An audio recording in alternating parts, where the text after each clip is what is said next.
to 1,000 views from these various streams in real time. So we'll start in 5 seconds and we'll get the show on the road. Thank you again for coming, and please invite your friends on Tuesdays and Thursdays at 8 o'clock Pacific time to take a look at some very, very interesting people, very interesting organizations, and to discuss some very interesting topics. So let's get moving. Welcome to the Nonprofit Report, your weekly update on nonprofit organizations, issues, and leaders.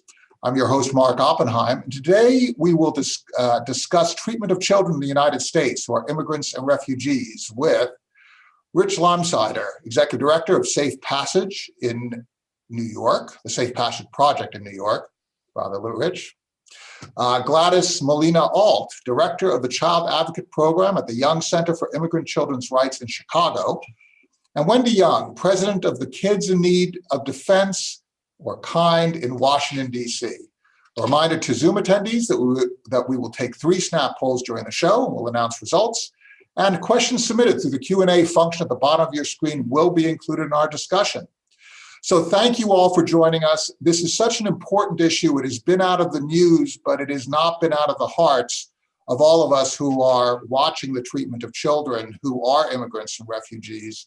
Let's talk about the world that children inhabit and talk about how we as a society are caring for those who are most vulnerable. Rich, let's start with you and Safe Passage and the Safe Passage Project. You are trying to care in places where caring is so needed. Could you talk about your programs? And Gladys, your microphone is still muted, so because we're going to get to you right next. Go ahead, Rich. Thanks, Mark. Thanks for inviting me here today. It's a pleasure to see and speak with all of you, and a true pleasure to be joined by wonderful partners and colleagues in Gladys and Wendy. Safe Passage Project is an organization that provides free lawyers to child refugees in New York who are actively being deported by the federal government. I'm going to ask my colleagues to talk a little bit, and I'm sure they'll speak more excellently later on, about the global situation and about children who have been arriving in this country over the past number of years. But suffice it to say that particularly since 2012 and 2013, tens of thousands of children, particularly unaccompanied minors, have been making their way to the United States on their own, fleeing violence, persecution, challenging situations.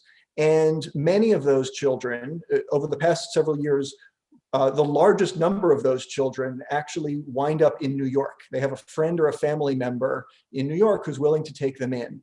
And so tens of thousands of children have arrived in our area after coming to this country by themselves.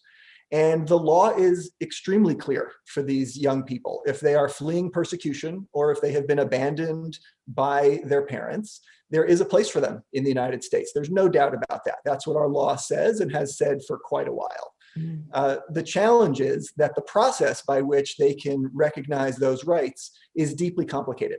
It's more complicated than doing your taxes by far. It involves multiple government agencies at the state and federal level. It involves a mountain of paperwork. And so a long-term study from Syracuse University shows very clearly that when a child is trying to pursue their right to stay in the United States, if they don't have a lawyer, they have only a 17% chance of making it through that process successfully. But if they have a lawyer by their side, they have an 85% chance of making it through that process. And so we are extremely proud of the work we do at Safe Passage Project. We win 95% of the cases that we have a chance to work on. But the real opportunity is simply to have a lawyer by the side of that young person. And the challenge is for many of those who are watching today, if you've ever seen a police drama, most of us are familiar with the idea that if you get arrested, you have the right to remain silent, you have the right to an attorney. If you cannot afford one, one will be provided to you. We all know this. Well, in the United States, that's only true in criminal court. In tax court, in divorce court, and in immigration court, if you are too poor to afford a lawyer, you don't get a lawyer by your side. And so at Safe Passage, we are currently 40 staff people focused in the New York area, 25 attorneys on staff, but incredibly 500 pro bono attorneys working with us day in and day out on behalf of 1,200 young people who are trying to make their way through this process. And our every expectation is that 90 to 95% of those 1,200 kids will wind up with a path to citizenship in this country. There's another 3,000 young people in our geographic area alone.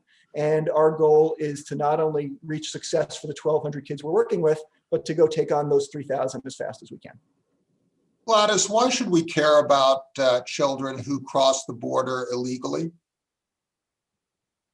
We should care about them, Mark, because they're fleeing violence. They're seeking safety in this country. In this country, asylum laws and other laws and the Immigration Nationality Act still afford protection for kids and adults that come to the United States seeking protection. So we should be mindful about whether we are upholding the rule of law at the border when it comes to these kids and their families and adult immigrants as well.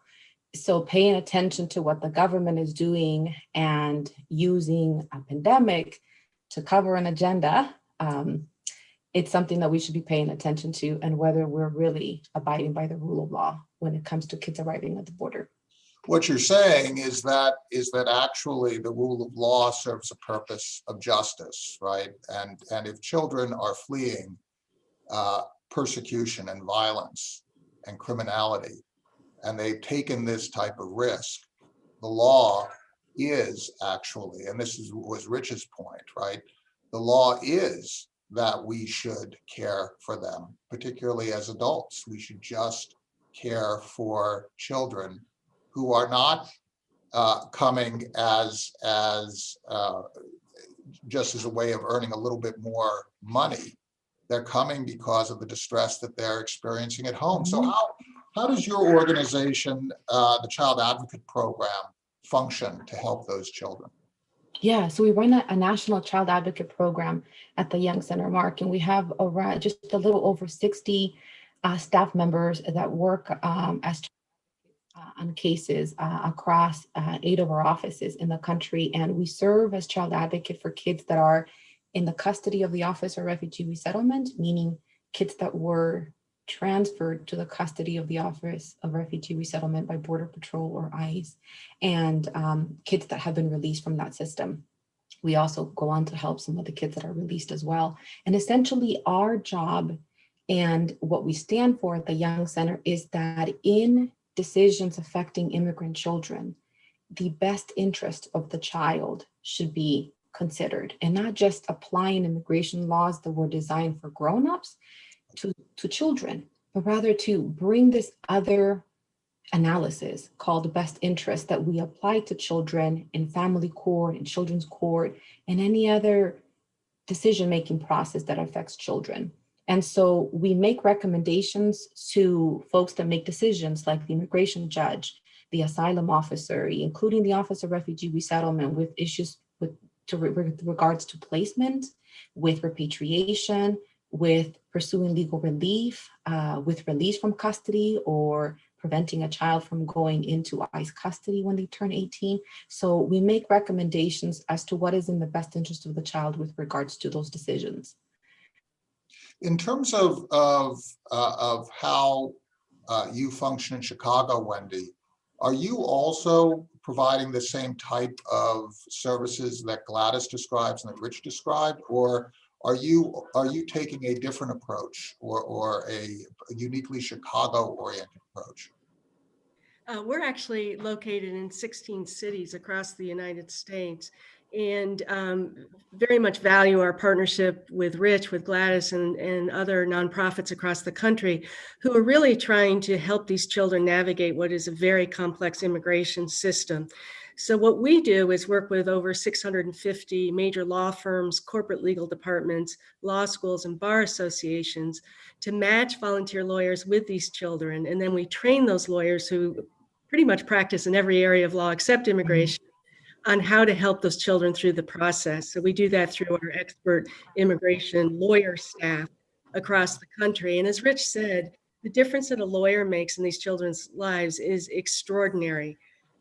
Kids who are represented by counsel are 5 times more likely to be granted some relief and the ability to remain. The laws under which we are operating have become increasingly complex under the current administration. But even with that, we're still winning about 94% of our cases. Our youngest client was 4 months old. Can you imagine a 4-month-old appearing in a formal courtroom proceeding and being asked to present a defense against their deportation from the United States? I mean, literally, it's impossible. So the lawyer really is the lifeline for these children.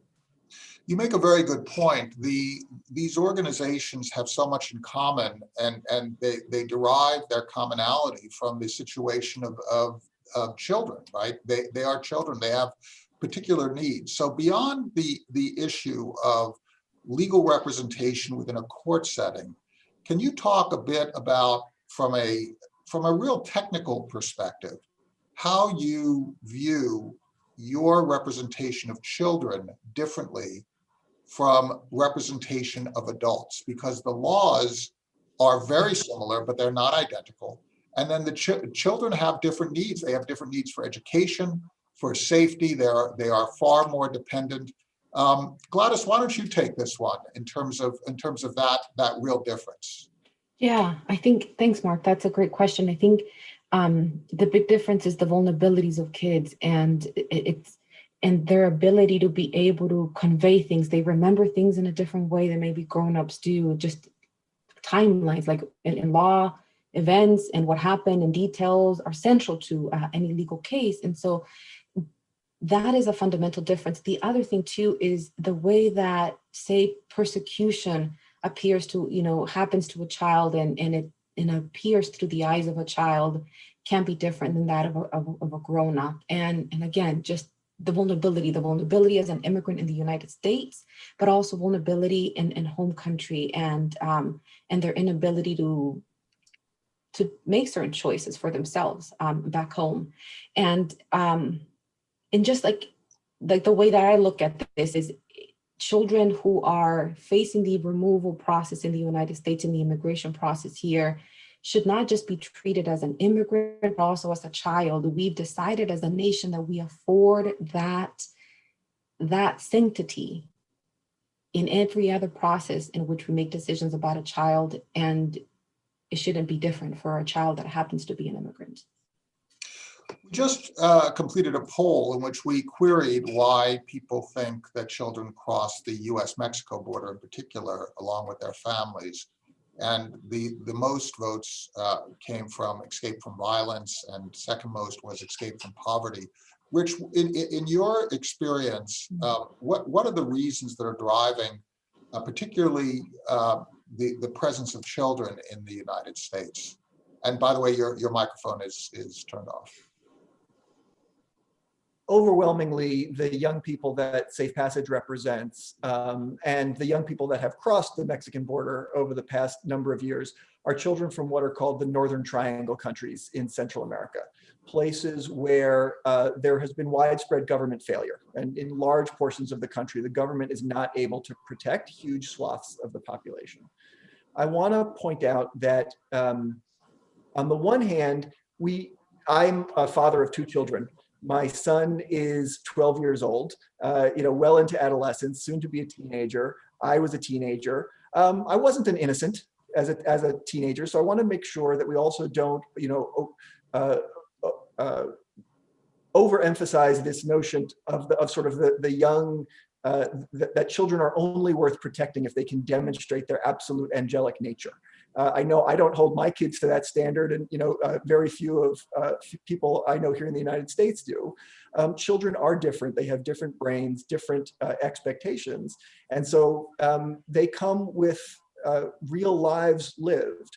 For the most part, the young people that we see are fleeing the worst of the worst. You would not undertake a 1,000-mile journey on foot, which many of our young clients do. They take a bus when they can, they hop a freight train if possible, unless you are truly fleeing the worst of the worst. And that's what's going on for a lot of these kids. Well, angels sometimes don't survive, right, Wendy? That's absolutely right. And the kids that we work with are incredibly resilient. They've suffered trauma in their home countries. They've suffered a very difficult journey to the United States.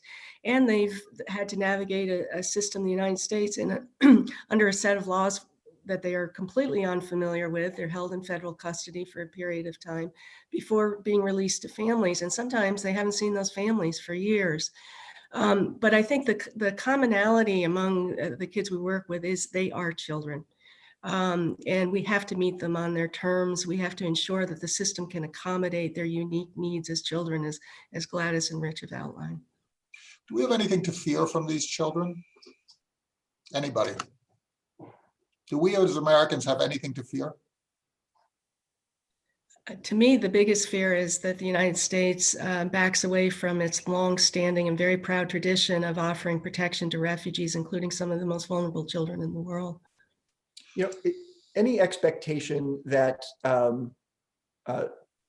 that nothing bad can ever happen from any huge and diverse group of people is sort of outrageous on its face, I would say. But to me, the greatest thing we have to fear is the loss of our own humanity. The notion that we as Americans could ever somehow violate those fundamental principles that our country was built to aspire towards by, you know, putting children in cages, by separating them from the arms of their parents.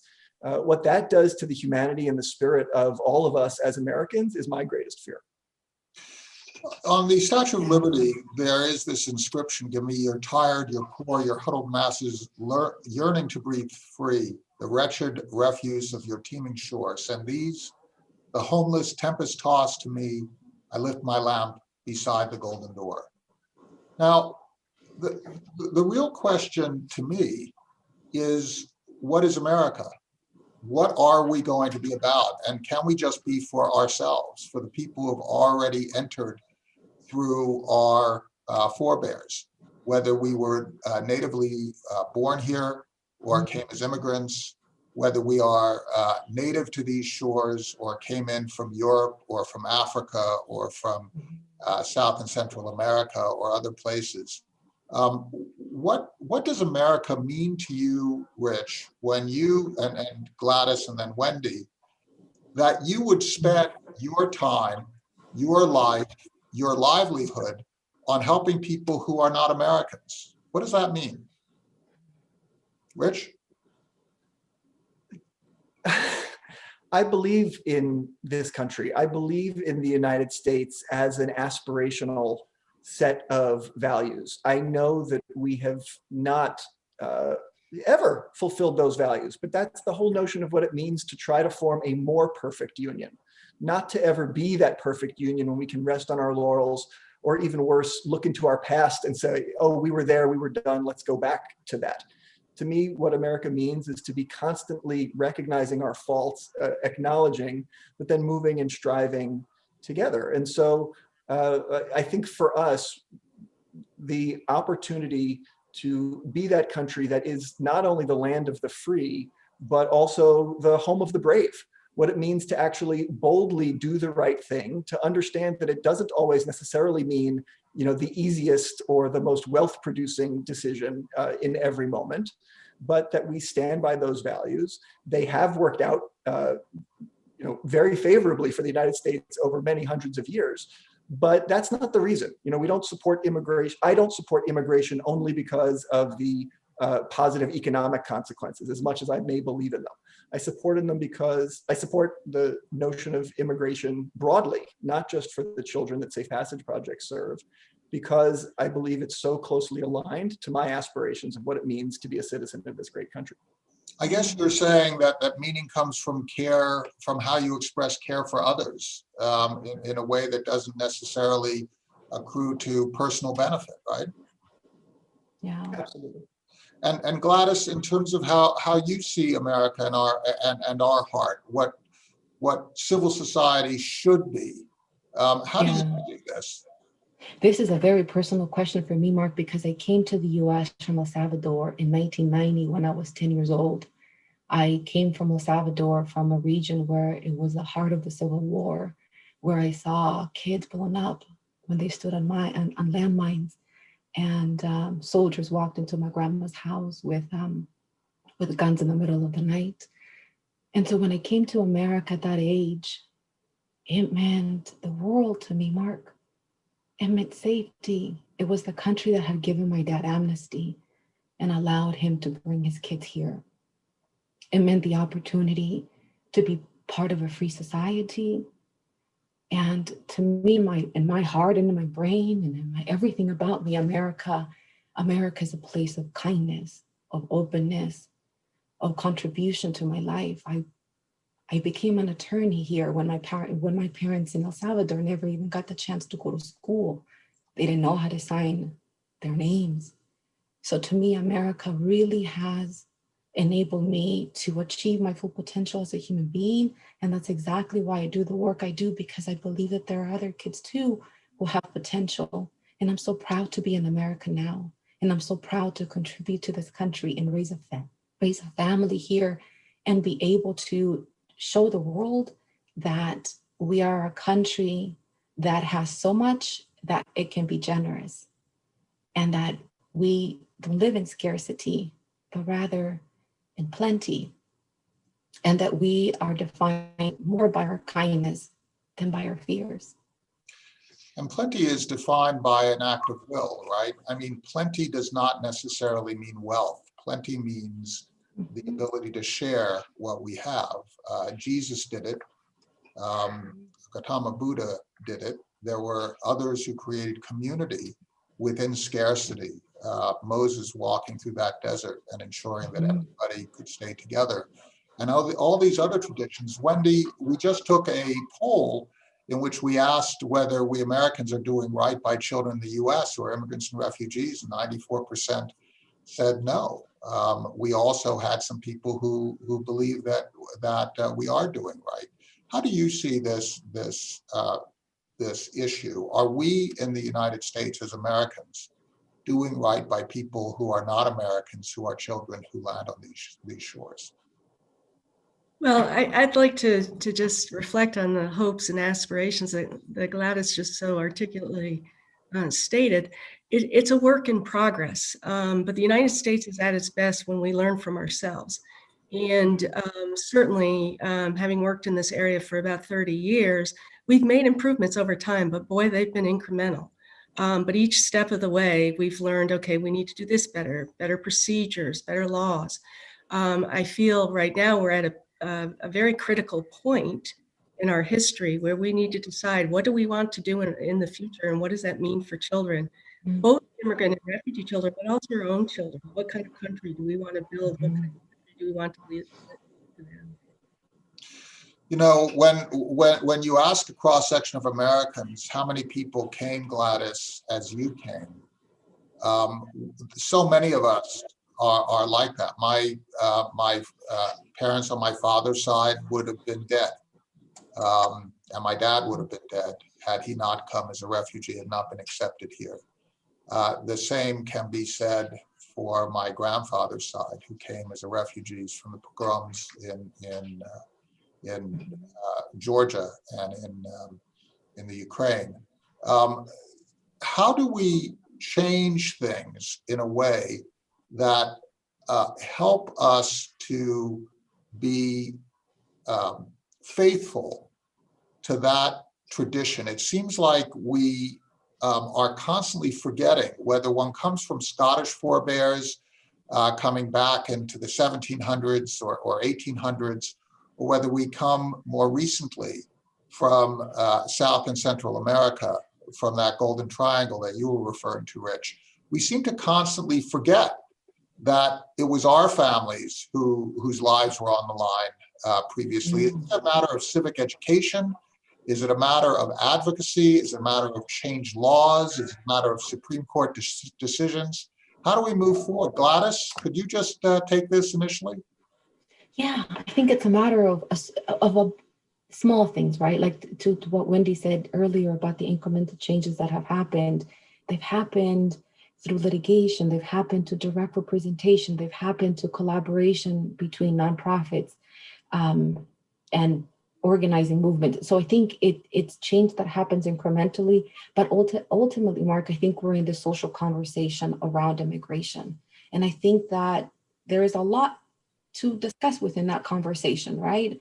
From many spectrums, but I think it's taking time to understand why people come, what protections they need, and how can we make immigration work for everyone, essentially, right? Because I'm not going to say that there isn't a debate to be had around immigration. There is, but it takes us understanding what is really happening so that we can make informed policies along the way, and not from a place of fear, and certainly not from information that may not always be accurate about immigrants. What do I do about having a fear that America becomes less familiar to me? That people are speaking a language, not English, that I don't understand? That people around me eat different foods, and it's not the America that I grew up with, Wendy. How do we deal with that issue? Because there are real concerns about changing the culture of this country that really do need to be addressed. It is not sufficient to say those concerns are not our concerns. Change is inevitable. People are worried. How do you deal with that, Wendy? Sure. Well, I think that first, to remember our own history, that we are a country largely of immigrants, and that each wave of immigrants that have come into this country have encountered difficulties, and communities who have brought them into their midst have encountered difficulties. But working together as a community, we can resolve those challenges. And I think that, it's kind of the notion that as people become more familiar with each other, things become easier. They problem solve together. And what I find in my public engagement is very often people are like, well, immigration, when you talk about it in numbers, they're fearful, they're worried.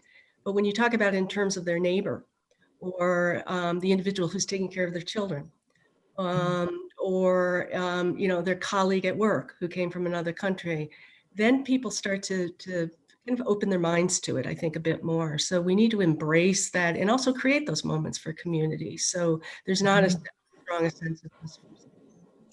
There's also a really interesting statistic. If you take a look at a country like Germany, they have proportionately welcomed many more refugees and immigrants per capita than we have. I mean, for us, it's just a tiny smidge. Even prior to this attempted lockdown, we really have had a very, very small cluster of people compared to other countries.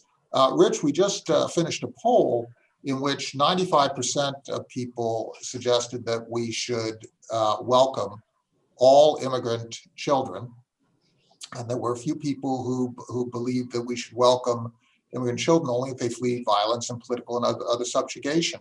How can you distinguish a refugee who flees violence and a refugee who doesn't as a child? How do you make that distinction, or is it a false distinction? Is this really about subjugation and violence and fleeing a fate that needs to be turned around for all children? How do you see this? Well, thanks again for bringing us all together, Mark. One of the things I appreciate about this is the chance to have these kinds of conversations. At Safe Passage, our actual day job is making sure that federal forms are two-hole punched properly so that the government doesn't reject the green card application. So to have the chance to actually speak at this level is deeply energizing. One of the most brilliant writers on the topic of children coming to this country is a woman named Sonia Nazario on Wendy's board of directors. And Sonia has said on multiple occasions that all this fear of the wave of immigrants, and particularly the wave of immigrant children, is ridiculous because at best it's a fine mist. when the total number of children who want to come to our country could fit in a single college football stadium, I'm not even really interested in having the conversation about what the number should be. Let's when it's something that really has so little impact on the economic and absorption and other concerns, this is a group we really should just be able to put a button on a website, put myself out of business, let all these lawyers find something else to do, and just get these kids living happily with their families. You make such an important point, and I was inexpertly trying to get there. Our fears seem to be unfounded. Our fears seem to be based in these anxieties that are constantly being driven through messaging. But we're talking about a tiny number of people. We are talking about violence that are driving people to make these 1,000-mile journey. We do want to take care of kids. At a certain point, Gladys, we should just be doing it, right? I mean, this is Rich's point, right, Wendy? I completely agree. The reality is, as Rich knows, in addition to those two-hole punches, we're operating inside some of the most complex laws on our books in the United States. And the requirements that these children have to meet are extraordinary in order to be able to stay here. And again, without the assistance of a lawyer or an advocate through the Young Center, there's no way these children can make it through this system. So we are a long way from what Rich is suggesting. Yeah, and whether we like it or not, Mark, that making those distinctions about what reasons they came from and whether those reasons fall into these legal buckets of protection that we've created is still the framework that we have in place, and that's why we're here. And it's important in closing, we're going to give you the last word, Gladys. It's important in closing to remember these young people have been tempered. They've gone through difficulties. Mm-hmm. They are smart. They are survivors. They are people who have built this country through history. So we should welcome them. We should make them Americans, and we should benefit from their efforts like we have with all of you. Gladis Molina Alt, Wendy Young, Rich Leimsider, thank you so much for sharing this really important topic with us. That's the Nonprofit Report. Everybody stay healthy, mask up, and thank you so much for attending, all attendees. Have a great day.